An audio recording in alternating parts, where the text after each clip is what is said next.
How's it going, everybody? I'm Pete. So we are going to get back on the Mustangs today. I apologize, it has been a couple of weeks. I had some emergency repairs on our Honda Odyssey that I had to fix, timing belt and water pump, but it's running great. There is also a video on that, so check that out. So today we are going to pull the steering shaft out of my wife's 84 and get rid of that rag joint, and I'll show you guys what I'm going to be replacing it with. And then once we get that done, get it on the ground, we'll take it for a ride, check the steering, and then I'll give you all a brief history of this car, what's been done and where it came from and all that stuff. So let's get going. All right, everybody, so I'm underneath the car. So in order to get the steering shaft out, the rack and pinion has to come forward a little bit. So these two bolts, I gotta just back them out a little bit. And then there's a 12 point up way up here, where the steering column attaches the actual rack and pinion. So let's get these knocked out, and then we'll get behind the K-member, and then I'll show you how to get that other one out. Everyone, so I got the rack and pinion bolts pretty much loose, so I can pull the rack and pinion forward. These front nuts are a 24 millimeter, and then the back of the bolt is a 22. These bolts do vary between years, so I think for the 79 to 84, 85, they're a 14 millimeter or a 9/16 equivalent. And then 86 to 89, I think they changed them. And then 91 and 93. So maybe I'm wrong, so correct me if I am. But otherwise, what I'm going to do right now is get underneath here and show you how to get that little 12 point bolt out. And then we'll be able to pop the steering shaft off. This is the 12 point bolt that I'm talking about. So I got to pop that out. And then we can pop the steering shaft off. That is a 12.11 millimeter, just for people that don't know. So I'm going to get that out, and then we'll go on top, and then got one more bolt to take out. All right, everybody, so that is the last bolt that we have to get off. I'm going to pop that out, and then go underneath and slide the steering shaft out. I got the steering shaft off. What I'm going to do is take these bolts out right here, disassemble this, and then I'm going to cut it right off right at the base. All right, so before you go and disassemble all this, what you're going to want to do is take, this is the joint that I got that we're going to be welding on. Really quick, this is a 36 spline on one side, 3/4 by 36 spline, and then this is 3/4 smooth. So this will slide right on there nice and tight. But what you want to do is I did on the other car, kind of just like measure this out a little bit, you know, because you don't want the actual steering shaft to go all the way down in there and hit this back part right here. Right there is what I'm talking about. So what I'm going to do is just mark this up to right about there, and then that's where I'm going to cut it. All right, so got it marked where I feel comfortable that it should be okay. So it's just right about here. So I'm going to go ahead and take that off. Make sure you wear a helmet, welding helmet, or some kind of safety device for your eyes. I got to use a welding helmet because I can't find my protective mask, so it's all right.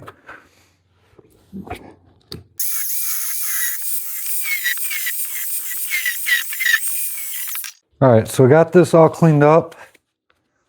So basically this is what's going to happen. So this is going to slide on right here. Nice and smooth like that. It fits really good. So then you can see right here, you don't want to go up too far. So then I keep it flush.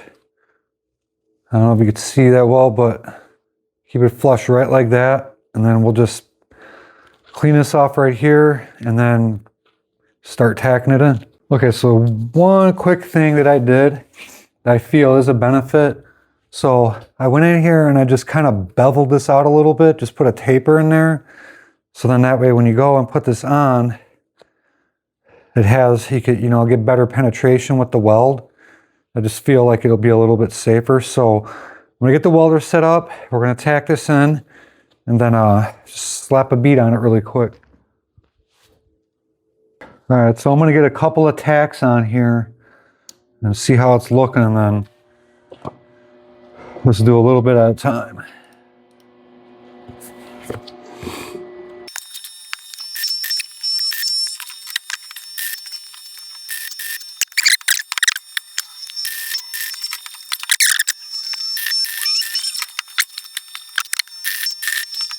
Got it all cleaned up. Well, it's still kind of hot, but not bad. So I just ran over it twice just to fill in that little taper that I put in there. So now what we're going to do is get it primered and painted. All right, so I primered it and I painted it black. So what I'm going to do is let it dry overnight, and then we'll get it thrown back on, take it out, double check the steering and the alignment and everything, and hopefully we're good. All right, so next day, the steering shaft is dry. I got sick somehow, so anyway, let's get this put on. I got it slid back onto the steering column, so I'm going to put that bolt in, tighten it up, and then go underneath and get it attached to the rack and pinion. Underneath the car, I got the new joint attached to the rack and pinion. Now there's a set screw right here, and what I usually like to do is on the rack and pinion, on the old rack joint, there was a bolt that went all the way through. So then on the rack and pinion, there was like a taper on this right here. So I like to get this set screw put right in place into that to lock it down. So what you're gonna have to do is get an Allen wrench, tighten this all the way down. I think I'm gonna have to go just in a little bit more with it.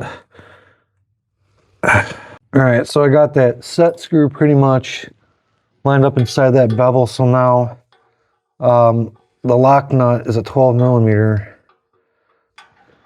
There's like no space in here. The cool thing is with doing this is that I had to kind of like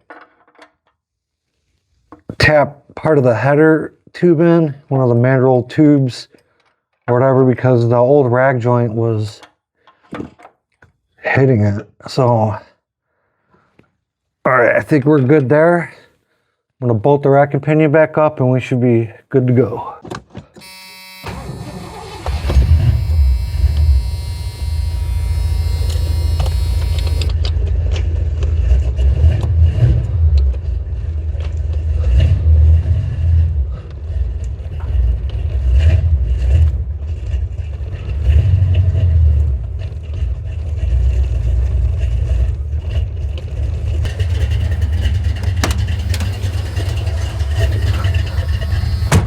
All right, everybody, got it pulled out of the garage. I'm gonna go drive it around for a little bit. I'm not gonna go far because it's almost out of gas. It's always fun. Yeah, and I think the rear seat belt hanging up. There we go. All right, let's see how this thing steers now.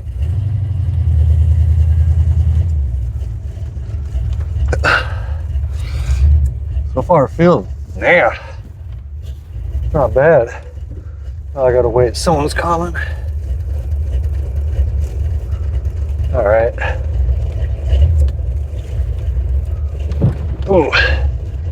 And my driveway sucks.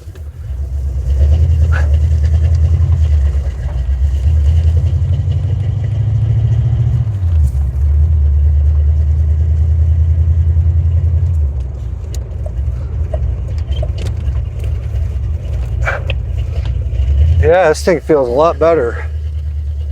It's not as loose, nice and tight. Oh, that's way better, man. Holy cow. Yeah, that thing made a huge difference. I mean, especially if you got long tube headers. I mean, like I said, the rag joint was totally hitting the headers.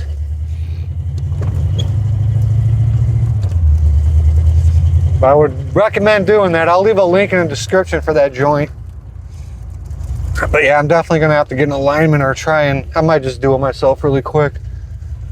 But yeah, it's nice and tight. I feel a lot safer now.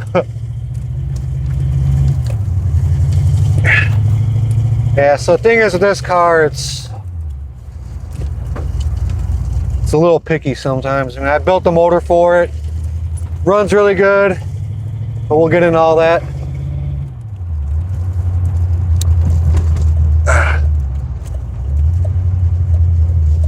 Alright, so anyway, take it back home. Yeah, it's a lot better.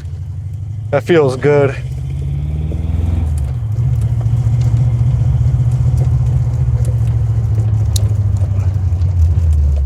that feels really awesome. Yeah, so I think I'll play with the inner tie rods, get the alignment straight. It's better off doing it myself. I know how to do it. So I mean, I got the tools actually to do it, so I'm just gonna do that. But otherwise, yeah, it feels really good.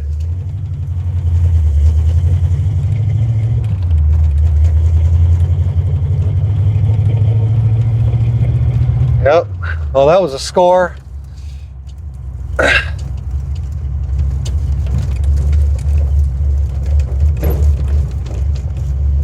All right. I'm gonna have to get some gas in this baby later, that's for sure. But yep, steering is fixed. So there it is, everybody. That is my wife's 84 Mustang GT. And you could tell the people that had it before, rattle canned it black. The original color was red, a nice red too. But ended up putting the ram air hood on it. I had a cowl hood on it before, but that's the hood that she wanted. It's a Cervini's. Picked it up pretty cheap. So then a buddy of mine gave me some well drag lights, but those are gonna end up probably going back to him because we are going to be doing a 5-load conversion on it very soon. So overall, the car is pretty solid. It's rust free. The thing that I'm thankful for is all the interior is there, all the parts were there. We'll get more into that once I get it back in the garage, but yeah, you could totally, it's clean in here. The canyon red interior.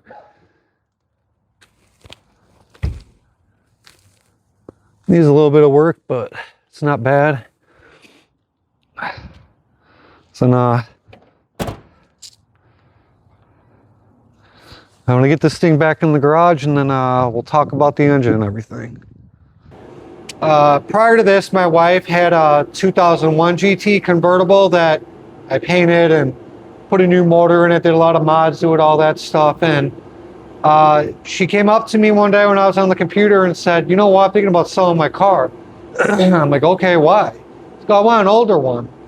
I'm like, all right. She's like telling me she wants a Fox body for her. I'm like, really? I was like, okay. So I put the convertible up for sale. Then a few days later, it was sold, like literally 2 days later. So then I found this on Marketplace. Some girl was selling it. I guess she received it from somebody. I owed her money. It sat outside for a while. I mean, the thing is completely rust-free. So happy with that. So we drove about 8.5 hours to Traverse City, Michigan to pick this thing up. And at first I was like amazed. I was like, all the interior's there. It's T-tops. The T-tops aren't broken. None of the glass was broken. I'm like, yeah, they painted over, you know, the original paint, flat black, which I think is just stupid. But we're gonna fix that, you know, coming very soon. So the motor that was in it, it had a 347 stroker in it. And they left the engine sitting with the cylinder heads off. She didn't know why. There was obviously a reason once I got it home and pulled it out why they took the heads off. Two of the pistons had a piston to valve slap, so it fractured the pistons. So I pulled that motor out, drained it, none but water came out. I had to just pull that motor out. The only thing that was salvageable out of that old engine was the crank and the connecting rods. It had Eagle rods and an Eagle crank, so I don't know, I kind of traded up for some other parts for this. But so it came with a Tremec World Class T5, which, you know, they spent some money on this car for sure. I mean, brand new, that Transit's like $3 grand. So then I was like, well, what to do? I had to source a motor. I picked up like 2 different engines. Everybody's like, oh yeah, they're good. It ran fine. I took them apart. They were just beat to hell. So then I found the block. I found a bare block for this thing from somebody out in Davenport, Iowa. So I picked it up, brought it home. It was clean. Came out. It was it's a roller block out of a 95 GT the guy had. So then from there, I bought brand new pistons. I got a set of rods from a friend. And then I ended up buying a brand new crank because I couldn't find anything that was decent. It's like hard to find things for these cars. So then a buddy of mine gave me a trick flow stage 1 cam, so that's what I threw in it. And then I got the motor together and everything. And then I was like, what to do about heads? So at the time I lost my job. So I ended up just putting stock D8 heads on it with 1.7 pedestal mount roller rockers and a double roller timing chain and all that stuff. So then I got the heads on all that, and then ended up putting long tube headers on it, Headman headers. I found a Proform intake.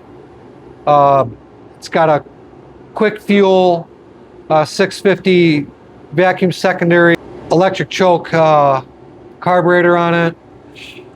And then the accessories I just straggled together with what I had. I ended up doing a 3G alternator conversion on it, so that worked out really good. The distributor is brand new. The DuraSpark ignition right there is brand new. So when I got it, the engine harness that went from the dashboard out to here, because this car originally came carbureted, was completely cut apart and chewed up. So I ended up finding a harness off of eBay. So then I had to rewire a lot of the stuff, especially for the distributor, you know, going all the way over to the DuraSpark and all that stuff. Wrapping everything all the way back. I put an electric fan in it, and that's how I mounted the electric fan. I got 4 of these little brackets that I fabbed up on all 4 corners. That is the expansion tank that came with the car. So I got that on a bracket and just mounted to the radiator. But I don't like using those zip ties that go through the radiator. I just don't have good experience with those. So then it's got a Holley mechanical fuel pump on it down there. Sorry, it's hard to see. I ended up having to put a regulator on it because that thing was just dumping too much fuel. But I put a center floor force clutch in it. It's got a Pro 5.0 shifter. So yeah, I mean, the car is pretty much solid, rust-free. We got it freaking cheap, like literally cheap. And I'm thankful for that because these 79 to 86s are hard to find in good condition, rust-free. Unlike this thing over here that, yeah, I had to do the floor pans on it, which took me about 3 days. It's not the first time I've done them. So I mean, it was pretty easy. But I mean, this car sat outside for 10 years. I bought it from a friend who I've been getting Mustang parts for well over 20 years now. But I just, you know, it's getting there. But anyway, back to this. So my plan for this thing is we're gonna get it painted here very soon. I'm gonna start on it. I mean, it looks ugly. It's dirty. I left it outside a couple months ago, and we got a lot of trees around my house that are really tall. So the birds did a B-21 bomber on it, like, you know, Nagasaki style. So I'm gonna get it cleaned up, whatever, but it's all good. But yeah, I mean, there's still a lot of work to do on it. She wants to convert it over to 5-lug, which I'm gonna do. Just not sure what route I'm gonna go with it. Should I go SN95 like I did on this one, or should I go, you know, the cheap route with Ranger axles, drums, and the SVO rotors? I don't know, but I do have V8 spindles for it for 89 to 93, and then we'll figure it out from there. So, but yeah, I mean, drove all the way to Traverse City, Michigan, 8-hour drive from my house to pick this thing up and trailered it back, and you know, immediately got it running, painted the engine bay and all that stuff. So I mean, it made her happy. She loves this car. It was her first stick shift, so still in the process of teaching her how to drive stick. And burnouts too. Can't forget that. So, but yeah, I mean, that's the history of it. That's what's been done to it. So There's a lot more work that we're going to be doing to this one too, as well as the white one, the GT350. So I don't know, but we're going to put these rear springs on in the next video. I'm not going to do it now because I'm not feeling good. So all right, everyone, so that's going to end it for this video. Next week we're going to get back on the GT350. The parts for the rotating assembly are still stuck in space somewhere, so it's like gotta wait for the shipping company to get their crap together. But anyway, like, comment, subscribe, share, hit that notification bell. More importantly, have a good day, and I'll see you in the next video.